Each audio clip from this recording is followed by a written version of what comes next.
everybody, this is Lord Phantom. Last time on the live stream I said that we would be doing this Creepypasta, this Teletubbies Creepypasta on the 17th, but today we're doing it on the 24th. So yeah. Anyway, let's get started with this Creepypasta. Many people can agree with me.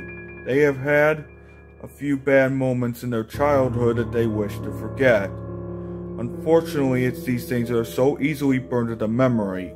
Have you ever had a time in your life when you would try to remember the good things in the past, only to remember something embarrassing or shameful? Sometimes people go for years without even thinking about any of it.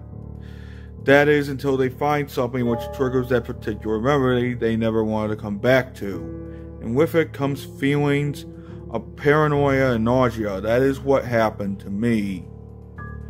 On this particular day, it was raining. You would walk down the street to see pedestrians taking shelter under bus stops or in big coats holding an umbrella. I myself was holding one.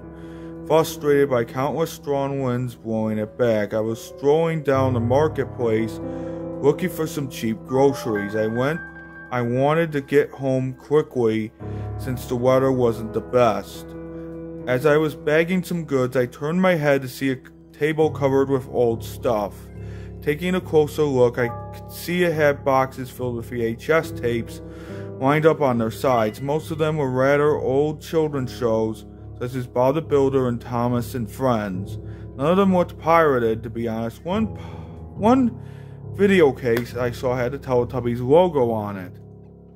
I know I'm too old to be interested, but for some strange reason I had the urge to buy it. I picked up the case to look at it. What I saw made me jump slightly. I saw the image of a bear. As previously mentioned, some things really bring back bad memories almost instantly. As soon as I saw that bear, so many things have gone into my mind. Horrible things. Things I just can't even get myself to say. These thoughts made me really shaky and nauseated. Despite my feelings, I gave the cashier his money and put it into a bag with all of my other things. When I looked back up, the cashier just smiled at me. Not have a nice day sort of smile, but more I'm glad you bought it smile. I didn't smile back. I just walked away, trying to get into my car. As I drove home, all I could think about was that bear. I would go on to one thought, then just end up thinking of it again. Each time bringing that sudden feeling of fear. When I got home at 6 p.m., I put the tape to the side while I sorted my food out. Once I was finished, I knew that the only thing I could do was watch the tape. After setting up my old VHR recorder, I stood and stared at the tape again. This time I noticed features that I previously gave no attention to. There were no company logos or symbols on the case, and no information on the back. I opened the case to see that the tape had nothing on it but the word Seesaw written in black marker. I rushed to put the tape in, hoping to get it over and done with. I saw that the tape was almost halfway through, so I rewound it to the beginning. When it was done, I pressed play to see that it was nothing but black. I fast forwarded the tape until it was on the same place it was before I rewinded it. Strangely, this was right before the images actually appeared on screen. I grabbed a chair from my kitchen and placed it in front of the television. I sat down and pressed the play button. What was clearly the opening for Teletubbies had began, with the theme music playing quietly. The music was filled with static noise and a high-frequency buzzing. I noticed that it must have been cut, skipping the Sun Baby and logo. I couldn't help but notice that the image had horrible quality and appeared as if the tape was decades old. The image was shaky and had a layer of static that constantly fuzzed. The color was really bland and gray. As the Teletubbies ran down a hill, the footage suddenly cut to them staring at the camera. It cut again to an empty field with small hills. The music stopped suddenly. An image of a seesaw flashed on screen with a little boy on each side, moving it up and down. The field then came back into view. The only thing I could hear now was that buzzing. A small figure appeared in the distance of the field. The buzzing noise became louder and louder. The seesaw image flashed on screen again. The buzzing momentarily silences as the echoey voice of an elderly woman could be heard slowly getting louder. The image flashed again. The screen slowly zoomed into the distant object as the buzzing noise came back. The woman's voice slowly echoed, "I'm coming, I'm coming." A high-pitched screech was audible as it slowly zoomed. A bear's face flashed on the screen. Things started to get tense. At this point, I was too frightened to turn the volume down. I'm coming to get you." I looked behind me and quickly looked back. As the screeching became louder, more static could be heard. Random images of children flashed on the screen every few seconds as the camera finally zoomed in until the figure filled the screen. "I am the bear and I am coming." The horrific sound of children crying could be heard. The camera began to zoom in into the bear's face as the seesaw flashed on screen again. I'm coming to get you." The image flashed on screen once more. The seesaw had stopped, and the boys were just staring blankly at each other. The camera had finally zoomed into full view of the bear's face. Its mouth moved up and down as it echoed, I'm coming to get you, and I will get you." The bear's eyes began to spin around. The image flashed on screen. The seesaw appeared, but with gore and blood on and around it, and it was surrounded by what appeared to be human remains. The dead bodies, two young boys, appeared out of nowhere and caused the seesaw to slowly move up and down. It was just lying there, the clothes soaked in blood. The sound finally stopped. I sat and stared at the image for a minute before it went black. Needless to say, after that minute had passed, I immediately grabbed the tape out of the machine and threw it in the bin along with the case. Smart move. That night I couldn't sleep. I couldn't stop thinking about what I saw. I had to frequently check my windows. This couldn't have lasted all night, as when I sat down to try and calm myself, I must have finally fell asleep. The next morning I had work I needed to finish on my laptop. As I was checking my emails, I stared at my desktop background. It was a photo of me and my friend in the field.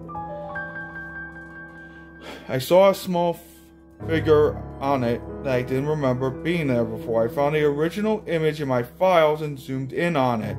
It was the bear.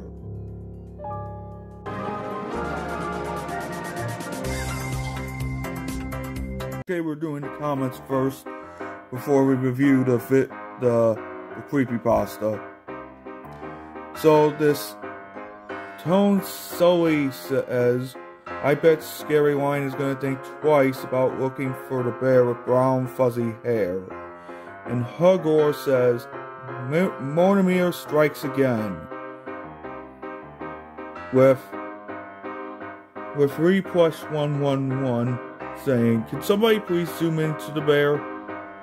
123 Sand says, you are the bad guy and I'll show you how this justice system deals with bad guys.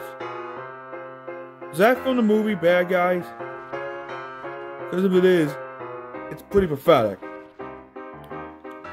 Oh, Hugo also says, why are you everywhere? Soromaya says, that bear was insane. Besides, when will there be the bear in this series? This episode may be cursed and deadly. So I had to ask myself, how long will this last? Roy says, the Lion and the Bear magical event explains it. A fandom user says he has a theory about the bear being Little Bear from the Big Red Book. Creepypasta. That does not make any sense whatsoever. Okay, and the Ecobed has a link. Dave Useless is narrating of this story. And then Jeremiah says, oh my fucking god. Whereas the hero 1111 says, epic. Nicholas 5878 says, the screenshots are amazingly real. And the fandom user also says, I know how they were made. They were made with Photofunia. Of course those screenshots weren't real. What do you expect?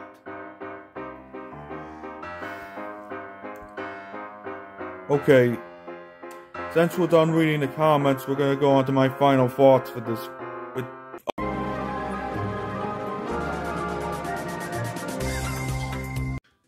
So what do I think about Teletubbies Seesaw? It's a pretty good story. I think it's almost perfect. Almost perfect. So I'm giving it a 9.5 out of 10. The story was pretty good. The protagonist knew when to stop. And also,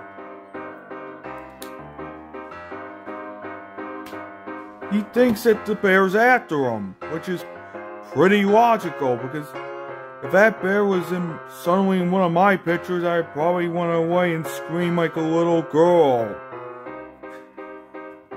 Seriously though, I like this story. It has a pretty good backstory, pretty good beginning, pretty good middle and end. I think the grammar's just a little off. That's about it. Yeah, the grammar's not really that bad. The protagonist ain't really that bad either. He's actually pretty good at doing his job, you know. I don't know why he would pick up a Teletubbies VHS tape, but curiosity did kill the cat there. Yeah, it did kill the cat there. So yeah, I think I'll see you guys next time when I do my top 14 villains list, which is going to be a hassle. A very good hassle of my time. So yeah, I'll see you guys next time, and we will see each other on that 14 villains list video. But before I go, don't forget to like, subscribe, and comment what you thought of this video. So see you guys next time.